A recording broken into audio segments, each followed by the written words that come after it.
When Annalise discovers that her family status is unexpectedly intertwined with her personal love life, she is shocked. Her family member Raina once rejected the future alpha, only for Evelyn to later become his second chance mate.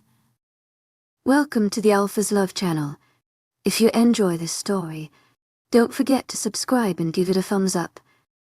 Chapter 14 analyzes POV. Are you serious? I exclaimed, shocked at the bomb Evelyn just dropped on me. Please tell me this is a joke, Evie. I am serious, Honor. She was sprawled on my bed as I sat on her side, looking down on her. Raina is Axel's mate, or was Axel's mate. Evie, you can't just barge in my room and tell me that Raina and Axel are mate without any explanations.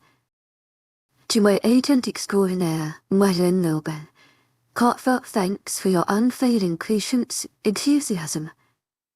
She corrected me. To my agent extraordinaire, Madeline Nobel, heartfelt thanks for your unfailing patience, enthusiasm. I need an explanation, a detailed one. I nearly whined as I laid next to her on my side. Calm down. I'm getting to the explanation. She turned on her side, facing me. So, remember I told you she was flirting with Axel and insulted me in front of them, but Axel remained quiet. I hummed in response. I confronted Axel later about that. Basically, a few years ago, your family were visiting the packs. Raina met Axel during their stay at my pack. That time, it had been less than a year since Axel was alpha and our pack was not high up in the rankings like it is presently. So Raina rejected him. I never expected that from her. I admitted. Yeah, she can be really rude and obnoxious sometimes. She interrupted me. Okay. I rolled my eyes, but I thought she would love her mate. I guess what they say is true then. The mate bond no longer has the same significance it did long ago. My mind drifted to what happened last night at the pond. She agreed. When I went back to my back after graduation, I met Axel and it turned out I was his second chance mate. I don't understand something. If you are Axel's second chance, then was he your second chance or your first mate? Because if he was your first mate and Raina did not reject him, then what would happen? It's very rare to have second chance mates. I never thought about that, she admitted. Let's make as if he my second chance mate too. What about my first mate then? Is he dead? This is confusing. She sat up straight, let out an irritated groan. But maybe he is your first and only mate, I suggested. I hope so because I am not interested in having complications in my life. Since we are talking about mates and complications, I have to tell you something, I admitted. After thinking about this, I finally decided to tell her about Alexander. She was my best friend and she could help me figure this out. Before I could speak, my mother barged in the room. I sat up straight on the bed and said in an irritated tone, "You talk about etiquette all the time but don't know about knocking."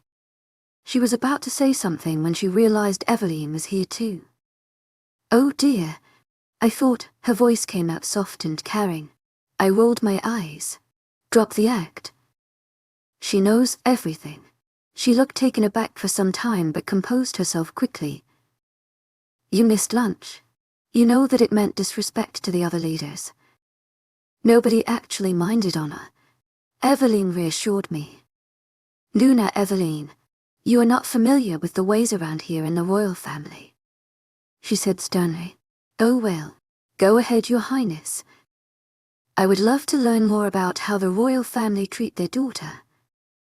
She glared at my mother. From what I heard, it seemed kind of unique. I am just teaching my daughter the basic manners. If you are here for another speech of how I should behave, the door is right there. I pointed behind her. No offense, Your Highness, but even if we did not have etiquette classes at school, most of us have better manners than those who learned etiquette here. I knew who Evelyn was referring to and bit back a smile. Maybe the person teaching is not exactly suitable.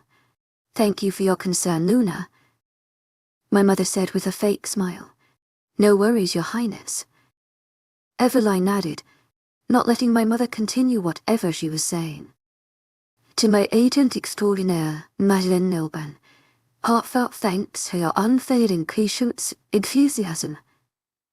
We want the best for our kingdom. Yes, she said before addressing me.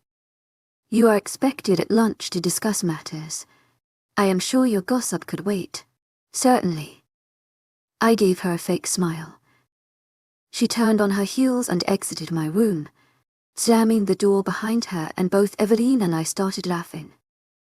To my agent extraordinaire, Madeleine Nilban, heartfelt thanks for your unfailing patience, enthusiasm. What did you have to say? I'll tell you later. To my agent extraordinaire, Madeleine Nilban, heartfelt thanks for your unfailing patience, enthusiasm. I'll see you at lunch. She nodded as we parted ways, as we both needed to get ready. I desperately need some new clothes, I muttered, tossing clothes around. Changing style overnight, so annoying. Finally I decided to wear my blue jeans and a black cropped top.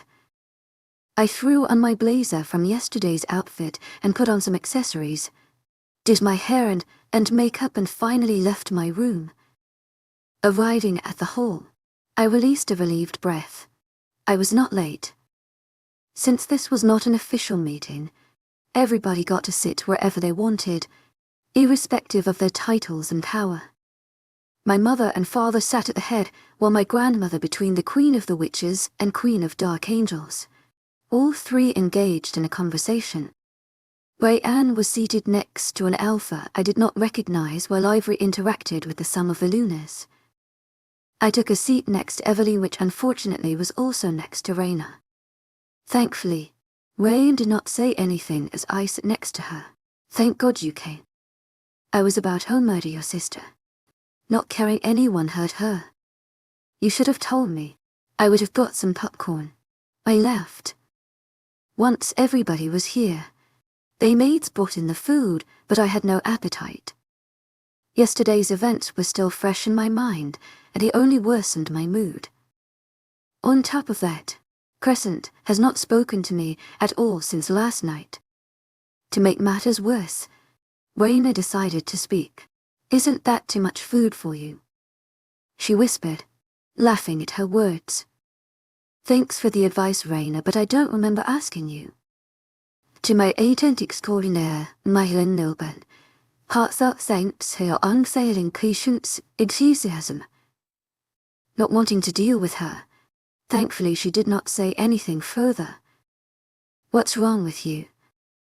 Eveline nudged me in the arm as I played around with the food in my plate. What? You are not eating. She motioned to my food. Not really hungry. She looked at me skeptical-eyed but did not press any further. Did you kiss King Enver, perhaps? I looked at her, confused. Who's that now? King Alexander Denver, she stated. You did not know. No, and why do you think I kissed him off? He keeps looking at you. Kind of glaring, actually. I sighed at her words. He can do whatever he wants. I just muttered. I lifted my eyes and surely he was looking at me. I rolled eyes and focused back on my plate. The meeting started. We don't know when the vampires will attack next, but we need to already start planning. I hope we will do this as one and peacefully. My father punctuated his last word with a glare in Alexander's direction. Anyone has any idea how to proceed? A peace treaty, the leader of Light Angels suggested. So original Crescent made her presence known. I was starting to get worried about you, Crescent. Why were you not talking, and what got you in such a foul mood? You know what? Don't answer that. I already know. My inner conversation with Crescent was cut short as I heard my name. Cut off guard, I could do nothing but just look back at the leader of Light Angels, who had a questioning look on her face. What were we discussing about again? This is so embarrassing. I was about to ask her to repeat when someone else spoke up, saving me from the embarrassment. I don't think that a peace treaty will be useful here. Right. The peace treaty. I already have one with them, but they still attacked my people. It does not mean anything to them. Right. Princess Analyze. I realized it was actually Alexander who was speaking all this time. It was the first time I heard him say my name, and I hated that it did something to me. As much as I wanted to just ignore him and stay quiet, I did not. This was about the future of all of our kingdoms, not about me, not about him, not about us. I was not going to let yesterday's event change what I was here to do, help the innocents. I agree, I said before addressing the leader of Light Angels. A red water ode by magic would be better. In this way, if it is broken, the person will be affected by whatever magic was used.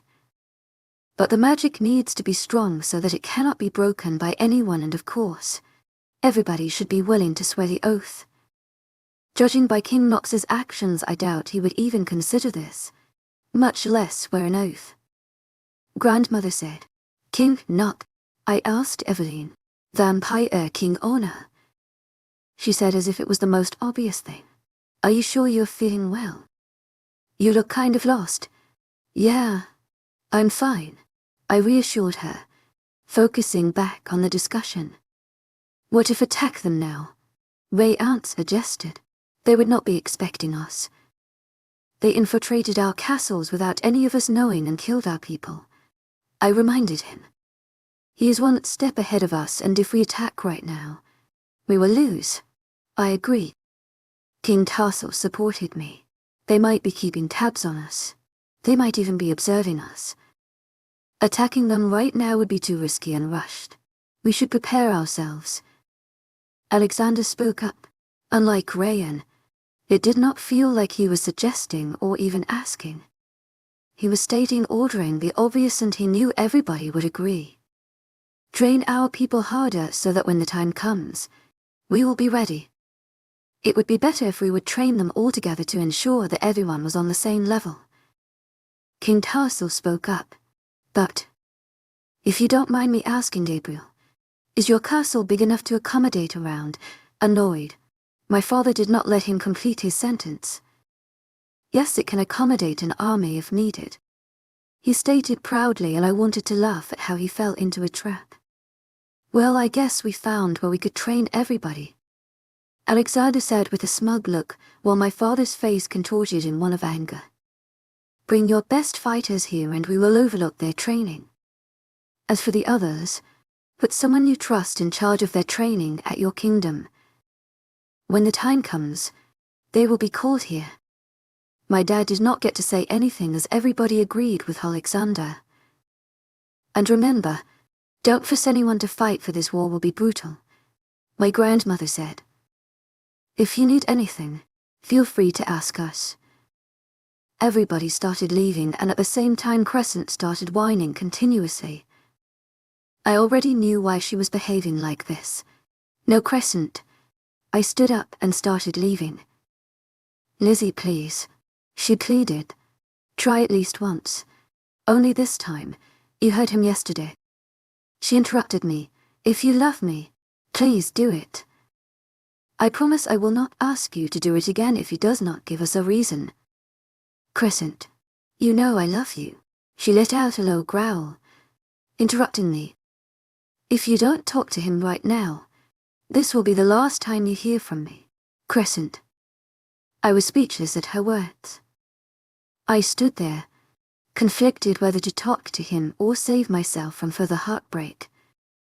My mind went to Crescent and how she was probably more hurt from this than I was.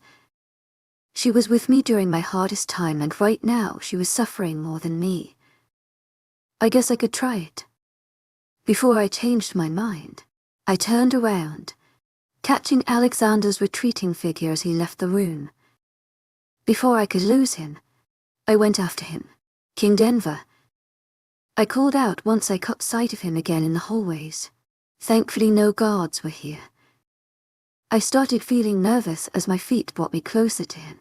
I need to do this. The Crescent. He turned around, a blank look on his face as he watched me. How can I help you, Princess Analyze? He stressed on the last part and I refrained myself from rolling my eyes. I have a question. He nodded and I took it as my cue to continue. Why can't I tell people about us being mates? I asked firmly. He just stared at me and I could not decipher what he was thinking. Because I don't want them to know. I took in a deep breath, keeping me calm. The Crescent. That's not a reason. Don't tell anyone. He was speaking as if we were discussing mundane things. He was behaving as if we were not talking about what was between us or what we could have. It is actually simple. It would be simpler if I knew the damn reason behind it, because you can't just order me around to do things that I am your puppet or something. It would be better if we kept our distance. He answered and I did not bother hiding my irritation. Do you need the definition of the term reason? I glared at him. Because whatever shit you are saying is not a reason, I said as I grew more agitated. Crescent was already restless in my mind, and his words were doing nothing to make me keep my calm. I don't like repeating myself, he said through gritted teeth, clearly displeased by my disrespect. I do not want people to know, he emphasized on each word. I nearly laughed. If you would just tell me the reason, you would not have to repeat yourself. You are the one making this more complicated. His jaw clenched as he looked at me dead in the eyes. Despite his composed exterior, I could see the raging cyclone in his eyes. I really hope we don't see other in the next few days. To my agent extraordinaire, Madeleine Nilben, heartfelt thanks for your unfailing patience, enthusiasm. I emphasized on the last part. Lizzie, before anyone could say anything, someone else did. To my agent extraordinaire, Madeleine Nilben, heartfelt thanks for your unfailing patience, enthusiasm. That's no way to talk to a guest. Raina came next to me. Great. She looped her arms with mine, pretending we have the best sister bond. Fed up with her act, I removed her hand immediately as she touched me. I am really sorry, Alexander. King Alexander, Princess Raina, he reminded her. I saw Raina blush a little, but she continued. To my agent extraordinaire, Madeleine Nobel, heartfelt thanks for your unfailing patience, enthusiasm. It's just that we are of the same age, and as she saw the unimpressed look on Alexander's face, she cleared her throat. I apologize for my sister's rude behavior. She just came back here and has yet to adjust with the ways around here. Alexander looked at me, but I looked away. I have to go, I said as I put some distance between us. Before leaving, I spoke. Oh, and Raina. She looked at me. King Dendo was lost. Maybe you could help him with the directions. Looking at the irritated look on Alexander's face, he looked like he wanted to be anywhere but near Raina. Raina beamed as she turned to face Alexander, but his gaze was fixed on mine as I took a few steps backward in the opposite direction. Before turning, I flicked him off, a smirk still on my lips. Chapter 15 analyzes POV. Crescent, cheer up. I have been trying to get her to talk for the past hours, but she has yet to respond. I know our mate is an asshole, but don't let him affect what you do. Crescent, you were the one who told me not to care about my family, and now you are caring about a man who we met only days ago. I am sorry, Lizzie, she finally said. I should not have forced you to talk to him. Even though you don't say it. I know it hurt you to hear those words. I am part of you, Lizzie. You cannot hide your feelings from me. Crescent, it is not your fault. I reassured her. At least I will not have the guilt that I did not try. But still, she paced around in my mind before finally coming to a rest and sitting down. It was very rare to see her so down. I said I will keep you happy, and I have the perfect way to do it. I said as I left the comfort of my bed. I threw on a hoodie before slipping on some shoes. Taking a backpack, I threw in some extra clothes, water bottles, snacks, and finally my phone. I did not want to bump into anyone on my way out, so I decided to go through the window. Slinging the bag over my shoulder, I made my way towards the window. I pushed it open and the night breeze hit my face immediately. I peeked downstairs and retreated my head immediately. Guards had the entire castle perimeters secured. Werewolf guards had a fixed position all around while the other creatures took turn patrolling the perimeters. I did not know anything about the patrol, but I did not want to wait to find out. Before I forgot, I covered my scent. Once again, I took a peek outside. I strained my ears for any signs of the patrols. I picked up the rhythmic steps of the patrol group, but it was quite far, which gave me enough time to get out. Using my magic, I created a distraction. I placed my palms towards the sky on the right, and streaks of bright light left my hand before collided in the sky, creating a loud boom. I repeated the same trick another time, and the guards were all alert as they looked towards their right. I did it once again, and the guards under my window quickly moved to the right. Not wasting any time, I pulled my head up and jumped out of the window. As soon as my feet hit the ground, I sprinted to the left towards the gardens. I passed a guard, but thankfully he did not feel my presence because of my speed, nor did he catch any scent. I made it to one of the small and neglected gardens of the castle. Unlike the garden I went to the other night, this one was not taken care of at all. Trees grew everywhere with vines tangling over the branches, and the bush covered the paths. There were no fireflies flying around and no lanterns either. Treading through the bushes and avoiding to make any noise, I looked for the sign I left when I was little, a pink cloth with my initial on it. When I was a kid, I accidentally came across this spot and decided to leave a mark here to know where it was whenever I wanted to visit it again. Finally, I found the pink cloth hanging on the branch of a tree. It was now torn at the sides, and it got brown stains on it. I moved to the vines and pushed right underneath the tree, revealing a trapdoor. I smiled at the sight of my little secret. I propped the door open and jumped in the hole before pulling it shut. The cold immediately hit me. Since the tunnel passed under a nearby river, it was always cold down here. The side of the tunnels were reinforced with stones. There were rusted holders on the sides which were used to hold torches long ago. The walls were covered with moss and ferns growing out of the void spaces between the rocks. A pungent smell lingered in the tunnel due to the moss and the humidity from the river. I had droplets of water fall from the top along with the movement of the rushing water. I pulled my hood off, releasing a breath.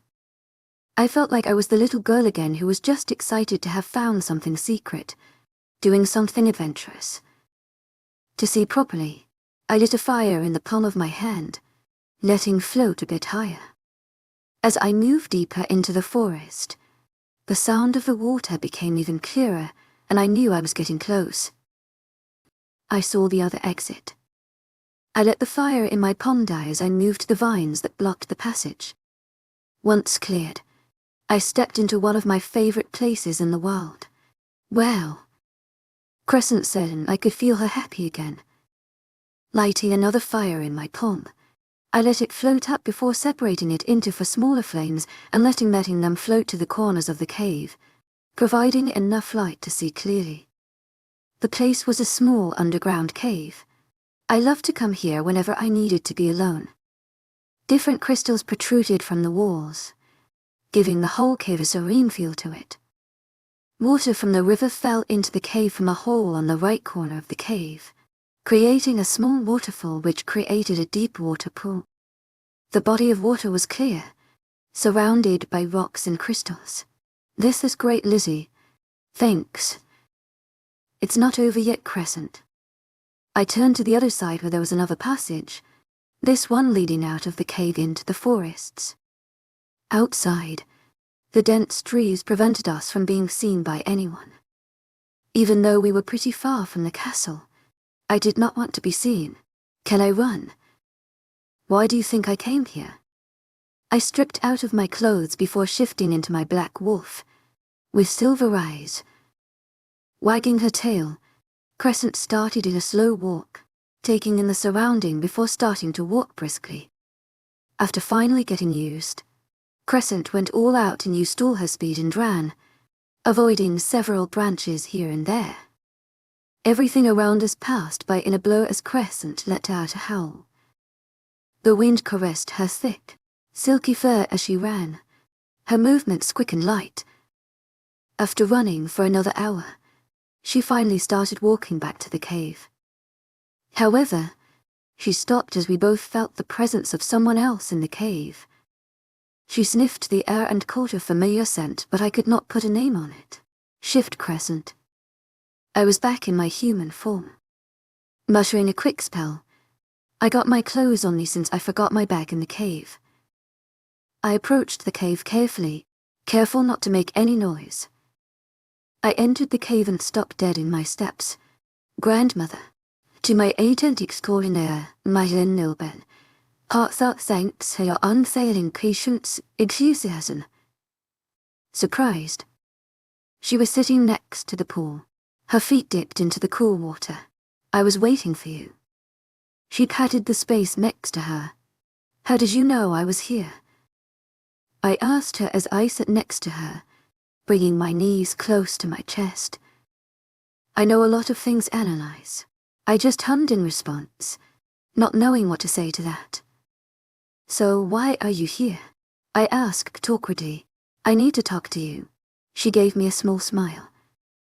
Something has been bothering me recently, she admitted, and I can help with that. It is related to you. She moved her gaze from water and looked at me. I want to know something and answer me honestly. I nodded, my throat going dry at her tone. If your parents realize their mistakes, are you going to forgive them now? The answer came out easy and firm. It's too late. I gave them not one but many chances to prove to me that they had changed, but we know how that turned out. To my £8.17 heartfelt thanks for your unfailing patience, enthusiasm. Like I said earlier, once this war is over, I am leaving. I don't want anything to do with them. I might sound selfish right now, but this is the best thing to do.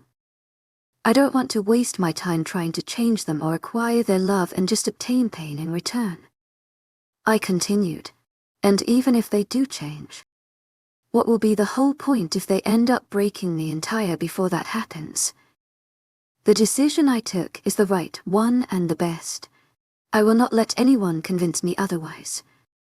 You are right. She smiled. It is the right thing to do. If you would have chosen to forgive them, I would have been let down by you, oh. I simply said, slightly taken aback by her reaction. But then again, she has been nothing but nice and supporting to me ever since I got here. I love them dearly, but they are wrong. No matter what they do now, I don't think it will forgive their previous actions. I truly regret not being here all this time. We all do things we regret. It's part of life. Trust me, if I could go back and change the course of things, I would. She said in a low voice. I would not. I let out a small laugh and she waited for me to continue. I would not change anything that happened in my life. It did hurt, but if it was not for those events, I would not be who I am today. Besides, even if that night they did not send me away, they would have a reason to do so later. So it would be pointless because I don't think they could ever love me. You do not deserve all of this pain through. It's life, I guess. Enough with these depressing topics now. She shook her head. Tell me about your love life. I cleared my throat awkwardly. I don't have a love life. Why, what about your mate? Did not meet him yet, I simply said, avoiding eye contact. You have not met your mate yet. She sounded surprised and I looked at her suspiciously. I mean, you are 19, about to turn 20. I thought you already met him. There are cases where wolves met their mates in their 30s. It's nothing abnormal. I just wanted to stop talking about this mate thing. Can I give you a piece of advice? I nodded. When mates meet for the first time, it may happen that there are misunderstandings between you, but does not mean you should give up. So, if you ever meet your mate and if there are misunderstandings or conflicts, please clear it out. Give it time. Talk about things. Just don't give up. Really random advice, but perfect for my situation. I furrowed my eyebrows. I will do. Something about this whole mate topic seemed off. Did she know? To my agent extraordinaire, Madeleine Noble, heartfelt thanks for your unfailing patience, enthusiasm. My turn to ask you a question. I changed the topic. The other day, what does you mean by just like a leader? I expected her to be a little taken aback by the question, but she maintained her composure. With a smile, she answered, "That's for me to know and for you to find out." She started getting up and I looked at her, bewildered. "But I think you already know what that means. If not, you will soon. You can't just walk away like this," I exclaimed as she started walking towards the exit. "Give it time, analyze. I am proud of you." She left, leaving me confused there. I let out an irritated groan. After sitting there for another hour, contemplating things, I finally reached what could be defined as a really stupid decision, but I had to do it. Clear things out. Give it time. Don't give up. Thank you, Lizzie. I was going to regret this. Chapter 16, Anna's POV. In my list of my most stupid decisions, this one surely took the first place. I am so going to regret this, I said to myself as I walked through the castle halls, looking in every corner. Where is he? I turned another corner and entered the less frequented part of the castle. You know you don't have to do this, right? I know. But I feel like grandmother knew exactly what she was saying. You cannot just throw a random advice and it is exactly the one you acquire. I mean, don't you find it odd? I never spoke to her about a mate or Alexander. Yet she knew that somehow I would need advice about being patient and talking. You are right, she said. Thanks for doing this despite his hurtful words. I think I have mastered the subtle art of not giving up over the past few days. Here goes nothing, Crescent said out of nowhere, and I felt his presence near me. Indeed, he was a few steps away from me, walking in the opposite direction. I did not know if he was ignoring me or he did not know I was here. The holes here were not guarded. It was the perfect place to try to talk to him.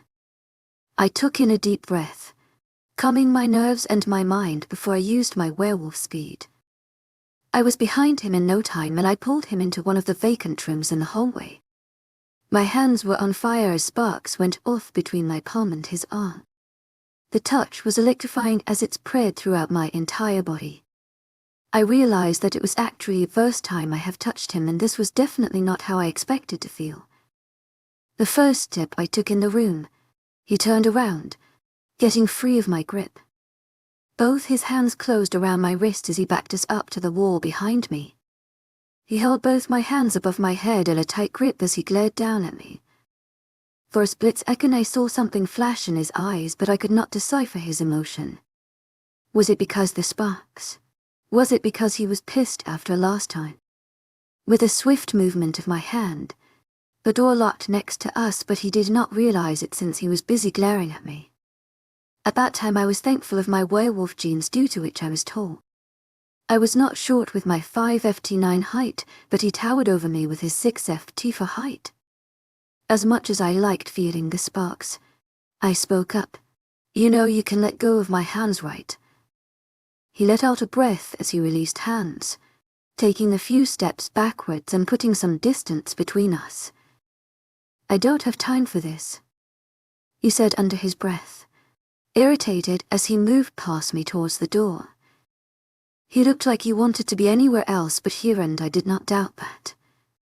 He grabbed the doorknob, twisting it around, but the door did not open. Frustrated, he turned around. Open the door right now. I did not lock it, I said nonchalantly. You had my hands in a grip. Remember. Then tell whoever you told to lock the door to unlock it. His voice came out hard, cold and void of any emotions. There was not even a hint of the frustration he showed only seconds ago. I will. He did not move, nor did he say anything, but I could see his questioning look as to why I agreed so easily. But we need to have a talk first. Before he could object, I added. A real talk. Not half sentences. No excuses. I need my answers. What answers do you need now? Why am I not letting you tell people we are mates? I nodded reluctantly. It's for the good. For everybody. Funny how you know what is good for me. I voiced out. You don't even know me. You know nothing about me. But here you are. Knowing what's right or wrong for me. You don't know me either, he retorted. You don't know what I am talking about. Then tell me, I exclaimed. Just tell me and maybe we can work it out. There is nothing to work out. I wanted to punch his face because of how he looked unbothered by everything happening around him and how he was being. Well, to my agent extraordinaire, heartfelt thanks for your unfailing patience, enthusiasm. It is for the good. Stop with the lame excuses and tell me the truth, I said sharply. He stayed quiet, an icy expression on his face that could make the frozen tundra of Greenland look like tropical islands. If you really want what is good, then why are you here? Why are you not leaving? Your presence here has caused nothing but nuisances. First with my dad, then my brother, my sister and me. In case you forgot, Princess, your family needed help. He threw the princess title around like an insult. If I am not mistaken, you are the one who came here uninvited, I reminded him. Nobody will have any objection. I cocked my head to the side. If you left, you would not have to endure my family. You would not hear any taunts because of our family's history. You would not have people disrespecting you, calling you asshole. You have more people than we do. You have allies who would not hesitate to fight for you. You could defeat the vampires. His expression did not budge in the slightest way. You would no longer have to see me. Then why are you staying here? Whatever you are doing, or trying to do, is not going to work. His jaw clenching. If you think keeping me in this room would help you get your stupid answers, then you are wrong. I could easily break this door down and leave. I would like to see you try. I nudged my head in the direction of the door. He turned around and headed to the door. As he was about to punch the door, I casted a spell on the door. Just as his fist was about to make contact with the door, a protective shield surrounded the door. He dropped his hand before turning around and glaring at me. Don't look at me. I am a werewolf. Not a witch. Then tell your witch friend to open it up. He motioned to the door. His voice firm. You got a witch to lock us up in this place just so you could get your stupid answers. He took a few steps towards me and let out a small scoff under his breath before muttering. Pathetic, pathetic. To my agent extraordinaire, heartfelt thanks for your unfailing patience, enthusiasm. I let out a bitter laugh. You know that all of this related to us. Our lives. My life. My tone started rising at the end as I got more agitated. How much of an asshole and self-absorbed are you to not see this? Stop it. He warned as he stood in front of me, his short breaths fanning over my face. I rolled my eyes and continued. You are honestly such a joke. I poked a finger at his chest. You are all bark and no bite. Another poke. You are self-absorbed poke. Selfish. Poke. Stupid. Poke weak. Another poke. Stronger. To my agent extraordinaire, heartfelt thanks for your unfailing patience, enthusiasm. Another poke. Someone afraid to tell the truth. Little kids are better than you. As I poked his chest again, he caught my hand in his. He was pissed. "Don't talk to me like that," he said as he closed the little distance between us, but I did not budge. I stayed rooted in my place, looking at him dead in the eyes. "Why? Your fragile ego cannot handle it," I commented. "The people around you never had the guts to tell you how you are not actually some god. You don't know what you are talking about," he hissed in my ear. "Or is it because some pathetic girl is able to get on your nerves so easily with her stupid questions?" I taunted him. "You are not pathetic," he said, and for once I actually heard some emotion in his voice. "You had other thoughts about that previously," I reminded him. "You're nothing but an asshole. Just because you are my mate does not mean you can talk to me like that, really." "I am your mate now," I said in disbelief. "Then tell me, why were you with my sister last night? If I am your mate, why were you with her? Alone, at night, in the garden?" I bit out, as the image of them together flashed in my mind. I had seen them last night when I was leaving my grandmother's room. "You did not seem to mind when she talked to you. Were her questions really that interesting?" "Stop it," he said sharply. "Cannot hear anything about your lover. I knew you did not want me. However, I did not take you for the type to leave your mate waiting while you went with other girls, my sister.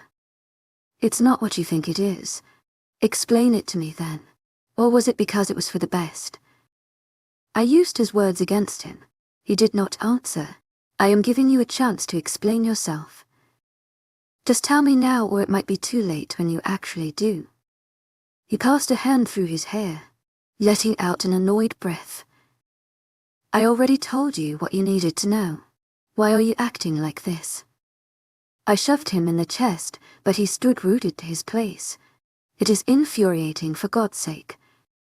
I grew frustrated as the next words left my mouth. "You know what is actually the best thing to do right now?" I took in a deep breath. "Just reject me. Get it over with. To my agent extraordinaire, Madeline Nilben, heartfelt thanks for your unfailing patience, enthusiasm. Determined. You will be free. Nobody would be asking you any questions. You could go with any girl you liked.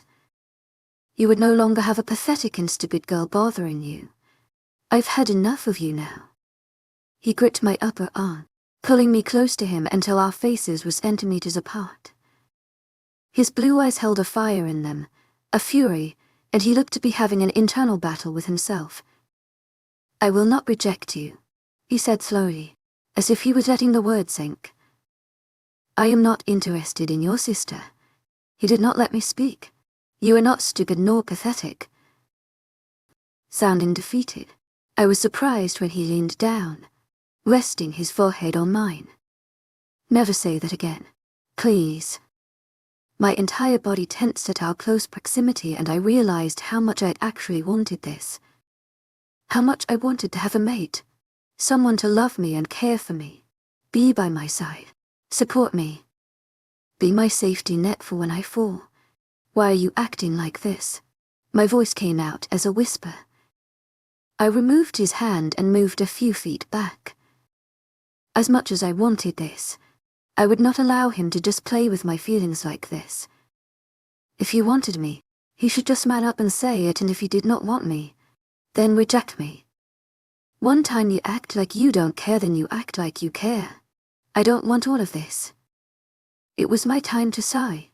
It's depressing, draining. To my agent extraordinaire, Madeline Nilben, heartfelt thanks for your unfading patience, enthusiasm. Frustrating. And I am tired of all of this. His jaw hard, and at my words, and his expression looked to have been shaped out of granite. Tension twisted between us like an invisible rope, so tangible I could feel its snake around my neck, cutting off my oxygen supply. Then reject me if you want, because I will not be doing it. You have more reasons to do so than me. What are you trying to say? I looked at him inquisitively. Your family hates me. We have been enemies for so long. My grandparents killed so many of your people. You said it yourself. You are tired of this. That happened years ago. We were not even born. I rolled my eyes. And I don't care what my family thinks. Not about you or anyone else. And I am tired because you keep making this complicated. You are keeping something from me, and till I don't find that out, I won't reject you. Try as much as you want. You will not be able to get rid of me so easily. Unless you give the answers I want, he muttered under his breath. He looked at Crossroads, whether to say something or not. I can't tell you. I rolled my eyes. You know what? I have an actual reason why I should reject you. I said, and he looked at me, a questioning look on his face. You are a asshole. He was about to say something, but then he stopped. He was right in front of me, but his mind was elsewhere. There was a slight glaze over his eyes, similar to the ones when werewolves communicate through our mind links. Once he was over, he was frustrated, and the anger in his eyes was clear. What happened? I asked cautiously. Chapter 17, Alexander's POV. What happened? Her soothing voice reached my ear as she spoke cautiously, no doubt seeing my pissed-off expression. Her voice was enough to subdue my anger a bit. A fight broke out between a demon and a wolf. I said once the anger wore off. I did not want to raise my tone and hurt her more than I already did. I never intended to hurt her, but it was getting difficult to push her away when she was bent on knowing the reasons behind my actions. Before I lost control and told her things that were meant to stay hidden, I moved to open the door, but the protective shield made its appearance. Open the door. Understanding the situation, she walked past me and easily opened the door. I was confused on how she could open the door without having to communicate with the witch on the other side, but decided to drop the thought her outside the room. I walked ahead of her, avoiding any conversation because I was not in control of my thoughts. Especially around her, I seemed to do all the wrong things, but apparently, she had other plans. How did you know? She asked as she fell and stepped next to me. About what? She stated. How did you know about it? Nobody came in the room or anything. Mind links. One thing I learned about her in the past days was that she was smart and clever. Whenever she was quiet, I thought of it as the calm before the storm, because when she did speak, she would state facts and gave little to no points for further arguments. She knew what to say at the perfect time. She knew the exact words needed to make a deal or break it. I hummed in response before asking. The werewolves did not communicate about it through your mind link. She looked taken aback by the question for a quick sec but quickly composed herself. She did not answer, but there was a faraway look on her face as if she was thinking or having an inner talk with herself. They must have informed my father directly. She shrugged. I knew she was lying. As much as her family had tried to hide it, I knew they were not on good terms. Despite being here for only a few days, I have seen the way her parents treated her compared to her siblings. I had witnessed and heard things they wanted to keep hidden from the eyes of the other leaders. I could not bring myself to interfere with her family problems. Not when I was also hurting her and pushing her away. I did not know you had mind links too. She said instead, and I knew what she was trying to do, change the topic. I went along with it, getting the hint she did not want to talk about things related to her family. I explained to her, despite my previous resolution, whenever I was near her, all my resolutions and control would just vanish into thin air. If my resolutions were a mirror, her presence just caused it to shatter into millions of fragments. We got a witch to do it long ago to ease our communication. You keep it a secret though. It was not a question. Sometimes things are better if they are kept as a secret. I simply said. She frowned as she realized that I was not only implying this for the mind link. Sometimes it's better to open up. You get different point of views, new ideas, improvements, support, and it builds trust. Exact what's needed to think my choices. None of us spoke as we neared the area where the fight was taking place. The place was crowded with werewolves and demons only. They all formed a circle as they shouted encouragement to their kind and profanities to their enemies. Grunts and groans were heard from the center along with punches and kicks. When they saw us, the crowd fell silent.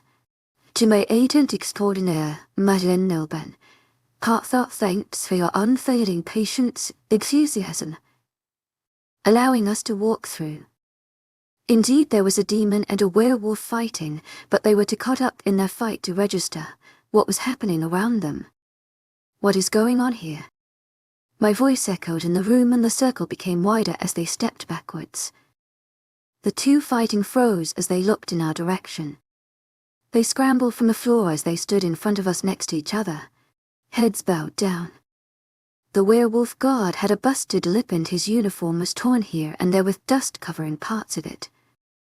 My own guard, Silas, was no different either, with crutches on his face and claw marks on his clothes. I asked you something, I reminded them, my voice firm as I looked at them. I felt my eyes starting to change color as my demon tried taking over. The other demons in the room bowed their head in submission as the aura of Elias, my demon, was felt around the room. I don't like repeating myself, Silas. I saw his body of Isabel shake at my tone. Before he could speak, the werewolf spoke as he addressed Annalise. He started it. Annalise rolled her eyes at his words, no doubt finding his words childish and immature. And how did he start it? She said sarcastically, crossing her arms in front of her, cocking her head to the side.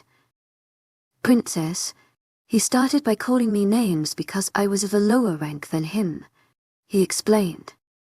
He and his friends started crashing things and ordered us to clean it up. He motioned to the other werewolf guards who supported his claim before pointing towards the broken pots with soil all over the floor as well as the plants. What do you have to say about this? Annalise asked Silas, hearing both point of views. He's lying. The demons agreed. He started it. He accused the other guard. I heard Annalise scoff under her breath as I refrained from doing the same. We were just going outside when they stopped us and started throwing insults at us. They said we are evils and that the king should not have allowed us to stay here. He said we were worse than vampires. Right, she said nonchalantly. And who are we supposed to believe here? She gave me a look before looking back at the two.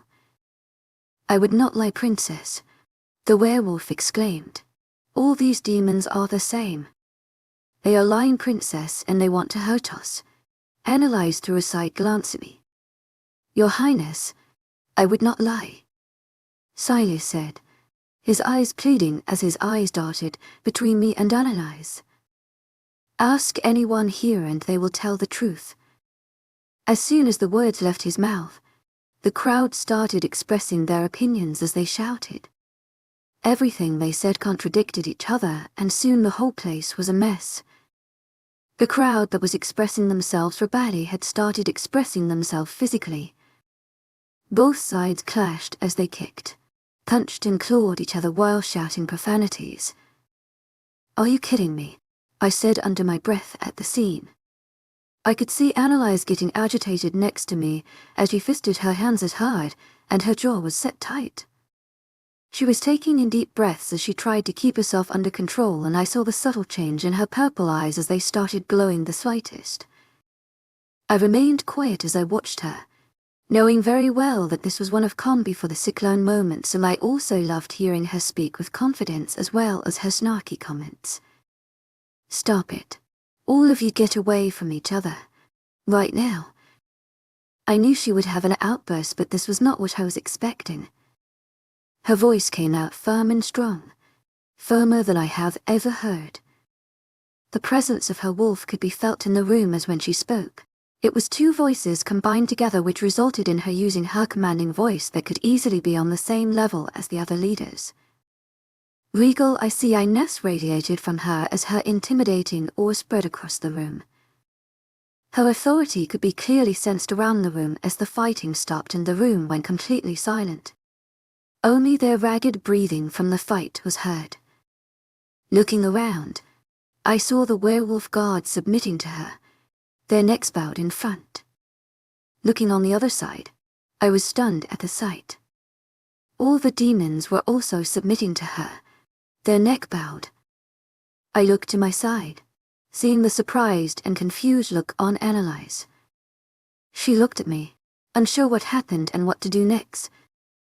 To my agent extraordinaire, Madeleine Nobel, heartfelt thanks for your unfailing patience, enthusiasm.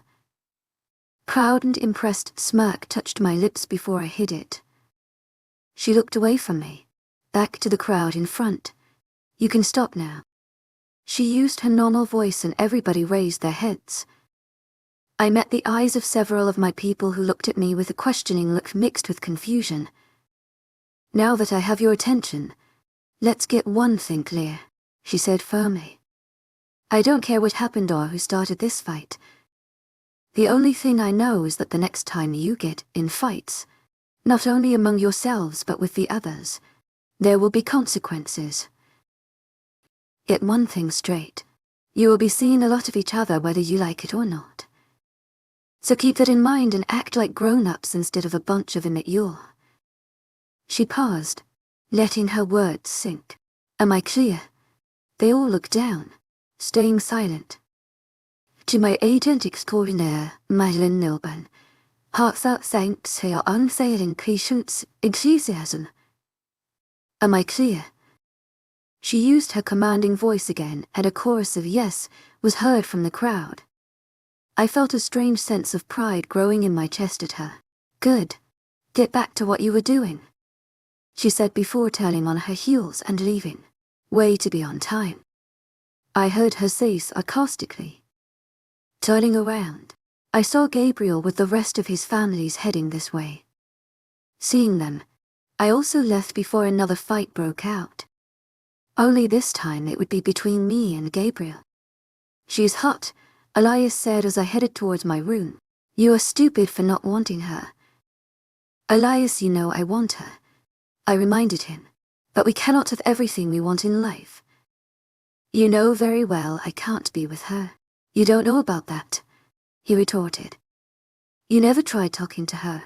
Maybe if you explained it to her, she would understand maybe.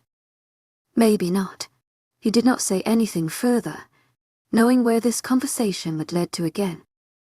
Honestly, I never knew about her. I never came at the werewolf castle. I never heard anything about Gabriel having a daughter other than Raina. When I first set eyes on her at the meeting, I was shocked. The possibility of having a mate never crossed my mind once, but there she was, sitting next to Gabriel, looking me up and down. I still remember her cute red, tainted cheeks as she realized I caught her checking me out. When our eyes locked at that time, the buzzing sensation in my body was something I never experienced and my body felt alive. For that split moment, she was the center of my world. She was the most beautiful person I ever laid eyes on. Purple bewitching eyes and lush pink lips set in a heart-shaped face and her dark locks falling over her shoulders. Her outfit was bold but confident. The lace top hugged her torso perfectly and the bits of golden skin exposed through the lace was enough to make my throat go dry. She looked hot. I never wanted anything more than wanting to be with her. I wanted to live with her, make her my queen, make her happy, protect her and have our own family together, but later I realized it was more complicated. She was Gabriel's daughter, and even if I did not care about our family's history, I knew Gabriel would never let me near her. Then my own arc passed. Decades, long burden and guilt got involved into the mix, which led me to take a decision, a stupid one. I decided to push her away.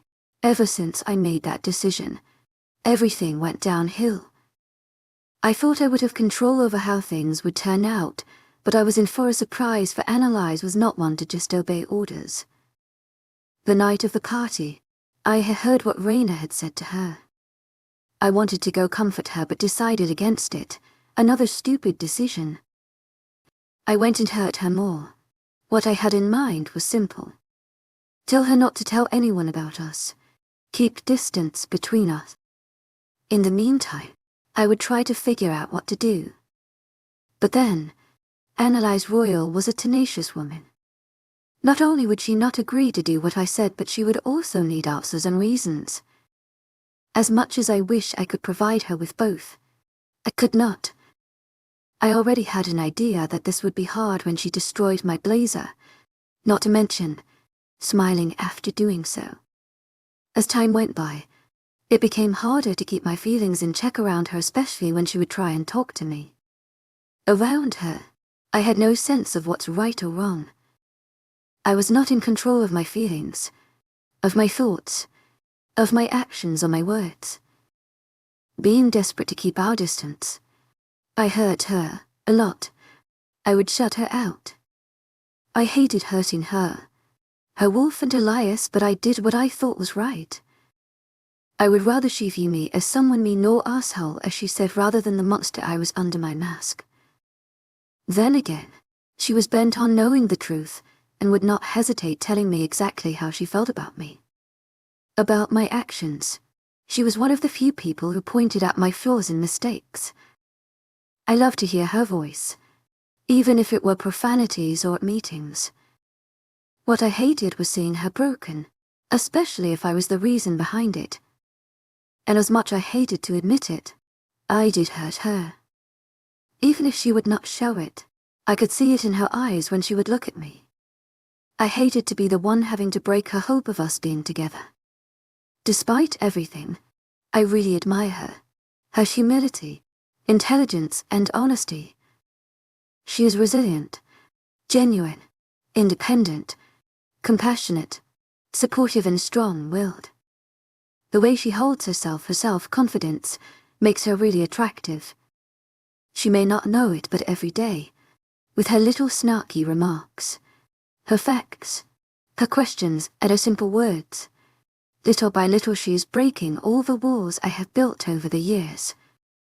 Every time she asks me, why, I start asking myself 1,000 more questions as to why I am actually doing this and if it is all actually worth it. It keeps getting harder to maintain my resolve. You have to give us a chance, Alex. Trust me, Elias said. Otherwise it might actually be too late. Maybe I will. Chapter 18. Annalise's POV. Dressed in black workout clothes, I walked onto the training ground, feeling several eyes on me as they watched me curiously. Ever since training started, I never set foot here, but after what happened at the meeting yesterday, I had to be here. At least today, because I knew if I proved myself today, they would not bring this up again. So do we know anything new about the vampires? My father asked the others seated around the table. We sent people out to check the perimeters, but we found no clue. King Tarsal was first to speak. However, we did find some places where it looked like people were living there before. There was remnants of bonfires and animal carcasses. We were doubting they were vampires. Are you sure they are vampires? They could be rogues. My father spoke. We are not sure. It might be that they are spying on us. King Tarsal replied. Anything else? Grandmother spoke up. No.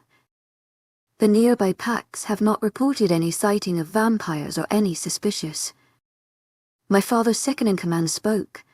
We will never find anything like this. The search are not going well either. Someone voiced out. Isn't there a way we can ameliorate our methods? Who has any idea? Grandmother agreed. Maybe instead of sending groups comprising of only one kind, we can group people of different kind together. I suggested. This way, they will have different abilities. If there were werewolves in King Tarsal's group, they might have had picked up a scent, or if there were witches, they could have traced any magic used.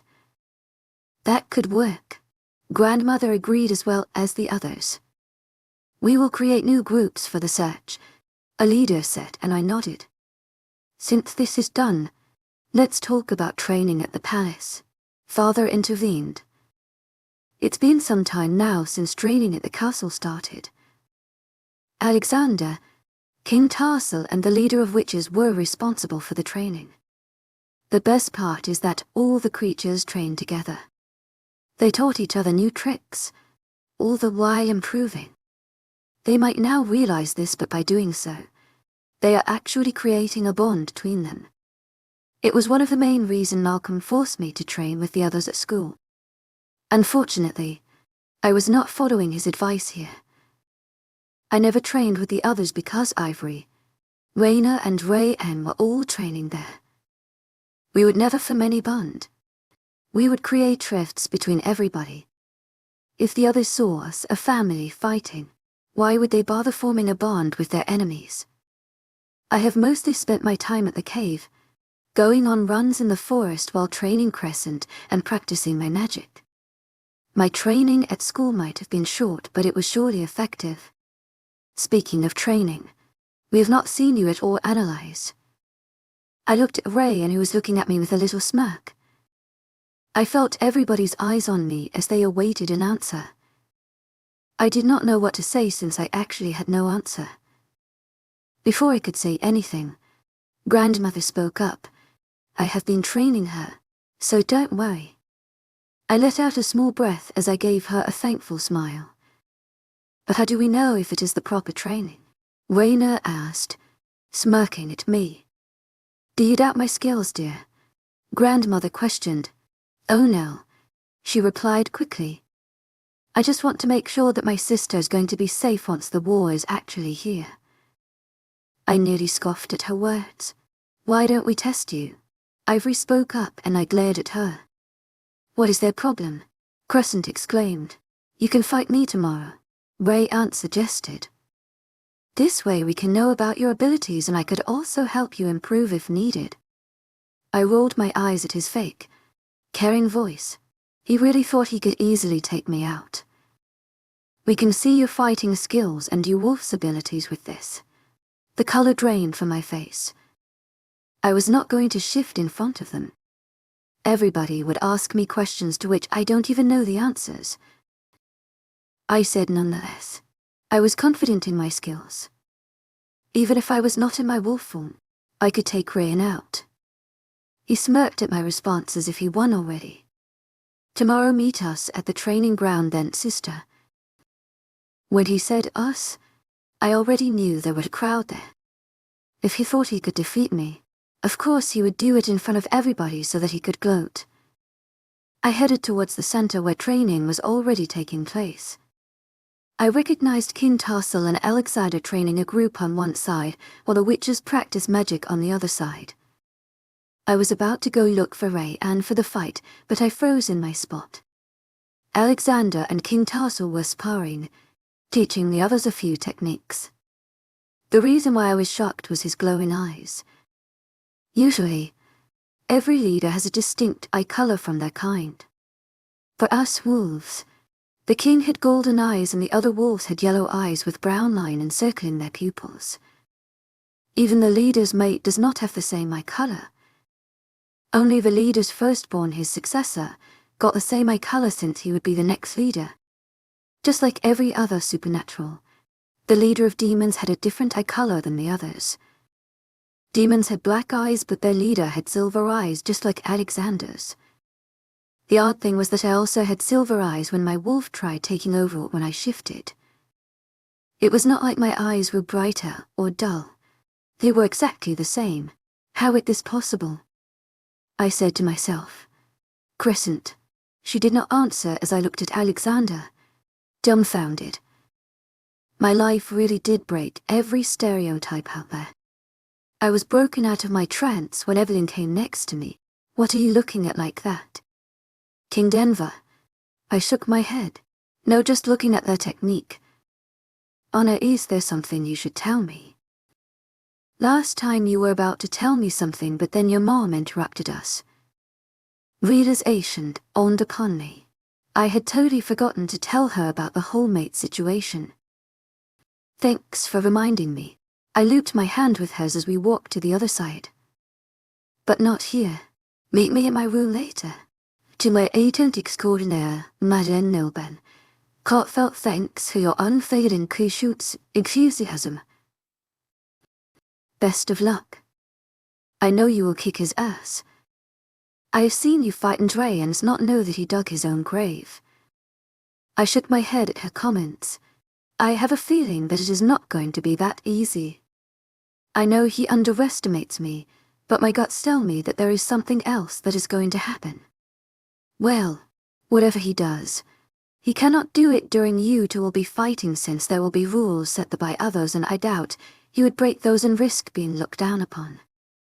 He would break those rules if it meant he would not lose. I have realized it only recently, but they will anything they want for their own selfish needs. Cheating is like nothing compared to the countless other things they have done. All I know is that you are going to kick his ass. Even if he cheats, he will lose. I know it. Finally, I saw the other leaders standing near a vacant training spot. A training mat sat in the middle as they all stood on one side, talking among themselves. My entire family was there. The other leaders, Alphas and some who were training, were here to watch. They might as well sell tickets since so many people are interested in watching you fight. Eveline commented next to me, "Your pack will never have a shortage of money." I joked. As they realized that I was here, the conversation ceased. "Are you ready, Analyze?" Grandmother spoke and I just nodded. I addressed Ray, and who was dressed in workout clothes. "Ready to help me, brother?"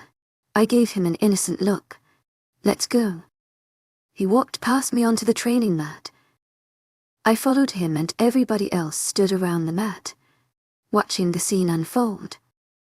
I saw King Tarsila and Alexander join the rest. "Watch your back, sister. You never from where the enemy can hit you." His voice held a threat, and suddenly, I did not feel so good about this. He must have something up his sleeve. I did not respond to him as my dad second in command came in between us. The rules are simple. When I say start, you can start fighting, but only in your human form. When I say shift, you can fight in your wolf form or continue in your human form. You cannot have any external help in this, he said as Ray and I took our fighting stance. The fight will stop when you yield. Start. Thank you for tuning in. If you enjoyed this episode of the story, please give it a like, and don't forget to subscribe to get notifications for updates.